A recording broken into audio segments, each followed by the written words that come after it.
Bismillahirrahmanirrahim. Assalamualaikum warahmatullahi wabarakatuh. Kepada Allah kita bersyukur dan kepada Nabiullah Muhammad SAW kita bersalawat. Baik, kami dari kelompok 9 akan memaparkan materi kami yang berjudul Komunikasi Humas Sekolah dengan Pers, di mana kelompok kami terdiri menjadi 3 anggota. Yang pertama adalah saya pribadi atas nama Rizkawati, dan teman saya atas nama Maulina Ugi Firyauniar. Yang ketiga adalah Salwatia. Adapun latar belakang dari judul makalah kami yaitu sekolah yang tidak dapat dipisahkan dari masyarakat lingkungannya. Sebaliknya, masyarakat pun tidak dapat dipisahkan dari sekolah. Dikatakan demikian karena keduanya memiliki kepentingan. Hubungan sekolah masyarakat merupakan bentuk komunikasi ekstern yang dilakukan atas dasar kesamaan tanggung jawab dan tujuan. Masyarakat merupakan kelompok dan individu-individu yang berusaha menyelenggarakan pendidikan atau membantu usaha-usaha pendidikan. Keterlibatan partisipasi masyarakat pada sekolah sangat penting. Tanpa partisipasi masyarakat, sekolah hanya akan merupakan organisasi yang kering dan tidak dapat memenuhi kebutuhan dan tujuan masyarakat. Partisipasi masyarakat memiliki kewenangan dalam segala aspeknya. Adapun rumusan masalah kami terbagi menjadi 3. Yang pertama adalah apa itu pers dan apa fungsinya. Yang kedua adalah apakah pers sebagai media komunikasi. Yang ketiga adalah bagaimana macam-macam media massa dalam public relation. Rumusan masalah yang pertama adalah pers dan fungsinya, di mana dalam arti umum pers meliputi media massa elektronik, seperti halnya yang dikemukakan oleh Astrid dalam bukunya Komunikasi Kontemporer, yang menyatakan bahwa apabila berbicara mengenai pers sebagai media massa cetak, pada umumnya yang dibicarakan adalah pers dalam pengertian sempit seperti surat kabar. Sedangkan dalam pembahasan ini, pengertian pers sengaja dibatasi secara khusus, yaitu pers sebagai media massa cetak. Adapun ciri-ciri pers terbagi menjadi 4. Yang pertama adalah publisitas, di mana publisitas diartikan sebagai penyebaran informasi kepada publik. Maka dari itu, sifat dari surat kabar adalah umum. Yang kedua adalah periodisasi, di mana merupakan keteraturan dalam penerbitan, misalnya seperti surat kabar yang hanya terbit 1 kali sehari. Yang ketiga adalah keuniversalan, yang berarti kesemestaan dalam hal isi dan bersumber dari seluruh dunia. Yang keempat adalah aktualisasi, yang dimana diartikan bahwa segala informasi atau pemberitahuan yang dimuat dalam surat kabar merupakan laporan peristiwa aktual atau yang baru saja terjadi. Adapun fungsi pers, di samping menyiarkan informasi, fungsi pers juga mendidik, memberi hiburan, dan mampu memberikan pengaruh kepada khalayak untuk melakukan kegiatan tertentu. Yang pertama adalah fungsi menyiarkan informasi. Fungsi utama pers dalam menyiarkan informasi melalui surat kabar, orang dapat memperoleh informasi tentang berbagai peristiwa. Yang kedua adalah fungsi mendidik, merupakan fungsi kedua dari pers. Surat kabar sebagai sarana pendidikan massa memuat tulisan-tulisan berisi pengetahuan. Yang ketiga adalah fungsi menghibur. Ada banyak hal yang bersifat menghibur. Hal-hal yang demikian dimaksudkan untuk mengimbangi berita-berita berat dan artikel-artikel yang berbobot. Yang keempat adalah fungsi mempengaruhi. Seperti fungsi mendidik, fungsi mempengaruhi dalam berita dan dalam artikel dan tajuk rencana. Baik, rumusan masalah kedua akan dilanjutkan oleh teman kelompok saya. Bismillahirrahmanirrahim. Assalamualaikum warahmatullahi wabarakatuh.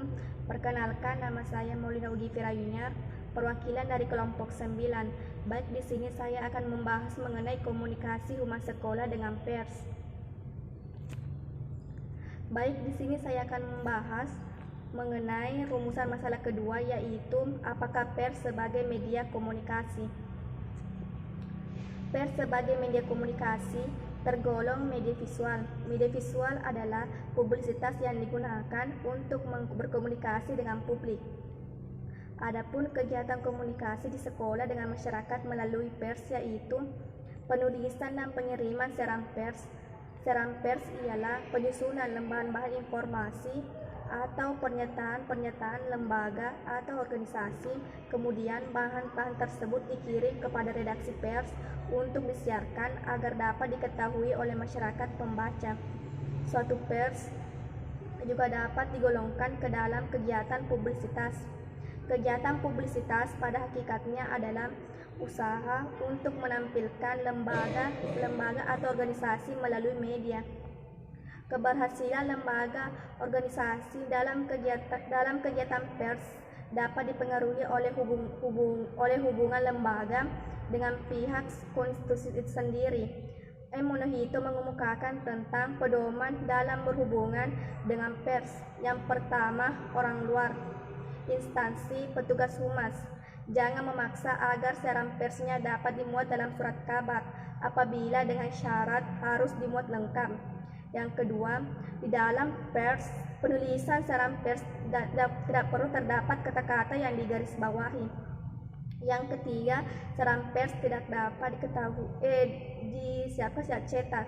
Yang keempat, bahasa siaran pers hendaknya ringkas, jelas, mudah dipahami semua orang atau komunikatif, dan hindari penggunaan kata-kata yang tidak perlu. Bahan-bahan siaran pers sekolah dapat bersumber dari berbagai masalah. Yang pertama, penyusunan kalender akademik, program kerja jangka pendek dan jangka panjang, berbagai pemikiran atau gagasan untuk mengembangkan sekolah baik kurikuler maupun non-kurikuler. Yang keempat, imbauan sekolah tertuju kepada semua pihak.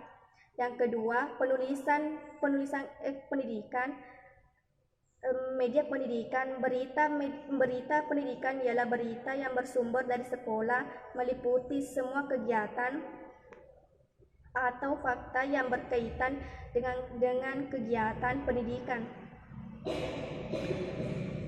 Beberapa hal yang perlu diperhatikan dalam penulisan berita. Yang pertama, berita sebagai laporan cepat ialah berita yang disiarkan, bukan berita yang tidak aktual. Yang kedua, berita sebagai fakta objektif ialah berita yang merupakan laporan yang jujur. Yang ketiga, berita sebagai rekaman peristiwa ialah berita yang hendaknya mempunyai nilai dokumenter yang penting. Yang keempat, berita sebagai interpretasi ialah berita pemberitaan yang perlu dilengkapi penjelasan latar belakang. Berita pendidikan yang disusun ke kepala sekolah atau petugas yang ditunjuk hendaklah disesuaikan dengan pedoman umum penulisan berita, yaitu 5W ditambah 1H. Yang ketiga, penulisan dan pengiriman artikel pendidikan. Artikel pendidikan merupakan tulisan pendek yang bersifat ilmiah populer. Ruang lingkap artikel bermasalah berkaitan dengan pendidikan ditinjau dari segi penulisan. Penulisan artikel lebih bebas daripada penulisan berita. Bobot artikel tidak ditentukan oleh jumlah halaman, tetapi ditentukan oleh signifikan aktualitas permasalahan yang dibahas pada masa kini. Penulisan artikel tidak mencerminkan komunikasi langsung antara sekolah dengan publiknya, tetapi secara tidak langsung menghasilkan citra positif bagi nama baik sekolah. Yang keempat, penulisan dan pengiriman pikiran pembaca. Rokhadi menyebutkan surat pembaca atau pikiran pembaca merupakan inti pendapat umum. Dalam penulisan pikiran pembaca tidak terdapat ketentuan pasti. Yang penting harus jelas, ringkas, dan padat, mengingat kolom yang disediakan sangat terbatas. Yang kelima, pengumuman sekolah dengan melalui pers. Pengumuman adalah penyampaian informasi atau pemberitaan yang dipandang penting agar segera diketahui pihak-pihak tertentu. Beberapa hal yang sering muncul sebagai pengumuman sekolah antara lain mengenai penyertaan kehilangan dokumen penting, pendaftaran siswa baru yang diselenggarakan setiap akhir tahun, panggilan untuk panggilan ekstrakurikuler ditinjau dari penulisannya. Tidak terdapat penulisan khusus. Untuk pengumuman sekolah, semakin banyak menggunakan ruang surat kabar, semakin besar biaya pemutannya. Jadi pengumuman sekolah sebaiknya ringkas, padat, dan jelas. Terima kasih. Baik, di sini saya akan melanjutkan pembahasan materi, yaitu pada rumusan masalah yang ketiga mengenai macam-macam media massa dalam public relation. Komunikasi adalah suatu proses penyampaian dan penerimaan pesan atau informasi di antara dua orang atau lebih dengan harapan terjadinya pengaruh yang positif atau menimbulkan efek tertentu yang diharapkan. Komunikasi adalah persepsi dan apresiasi perkembangan teknologi yang semakin pesat memungkinkan orang untuk berkomunikasi melalui berbagai macam media. Hampir semua bidang pekerjaan menggunakan perkembangan teknologi komunikasi, terutama pekerja atau masyarakat yang tinggal pada area metropolitan. Begitu juga dengan para pelaku public relations. Pada masa sekarang, pekerjaan rumah mampu bertahan pada posisinya dengan bantuan teknologi komunikasi. Adapun macam-macam media humas, yaitu yang pertama media cetak. Media cetak adalah suatu media yang penyajiannya tercetak, misalnya surat kabar atau koran, jurnal, dan majalah. Yang kedua yaitu media elektronik, yaitu media yang seperti audio atau radio dan audiovisual atau televisi.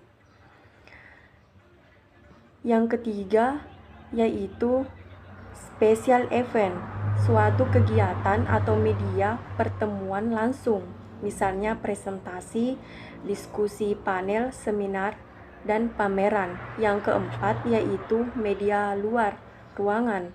Media luar ruangan yaitu suatu media komunikasi yang disajikan di tempat umum dengan ukuran yang lebih besar, misalnya spanduk, papan reklame, banner, poster.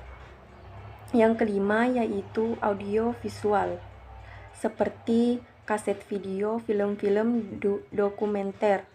Yang keenam yaitu pesan-pesan lisan. Yang ketujuh pemberian sponsor.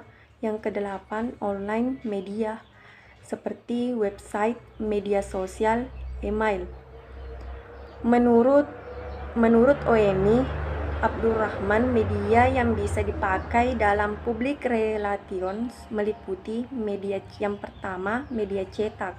Media cetak adalah media yang penyampaian pesannya melalui tulis-menulis, seperti surat, buletin, dan majalah. Yang kedua yaitu media gambar. Media gambar adalah penyajian pesan atau informasi dalam bentuk gambar atau tayangan film atau slide. Yang ketiga yaitu televisi atau radio media. Televisi penyajian pesan dengan menggunakan tayangan sekaligus disertai dengan suara atau audio visual. Sedangkan radio hanya bisa didengar karena hanya menggunakan suara, bisa sebagai penerangan, pendidikan, dan hiburan. Yang keempat yaitu pameran, adalah suatu kegiatan penyajian karya seni rupa untuk dikomunikasikan sehingga dapat diapresiasi oleh masyarakat luas. Yang kelima yaitu open house. Adapun kesimpulan pada materi ini yaitu Undang-Undang tentang Pers Nomor 40 Tahun 1999.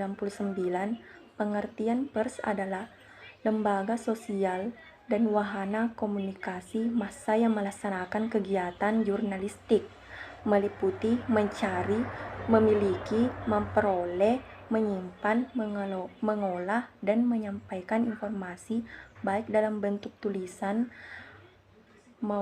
gambar, suara, serta data dan grafik maupun dalam bentuk lainnya dengan menggunakan media elektronik, media cetak, dan segala jenis saluran yang tersedia. Pers sebagai media komunikasi tergolong media visual. Media visual adalah publisitas yang digunakan untuk berkomunikasi dengan publik, sementara itu pesan-pesan yang disampaikan dapat diterima melalui indera mata ataupun pendengaran. Ada berbagai macam media yang dapat digunakan melalui media cetak sampai dengan media elektronik. Baik, itulah tadi pemaparan materi dari kelompok kami, yaitu mengenai komunikasi humas sekolah dengan pers. Lebih dan kurangnya mohon dimaafkan. Wassalamualaikum warahmatullahi wabarakatuh.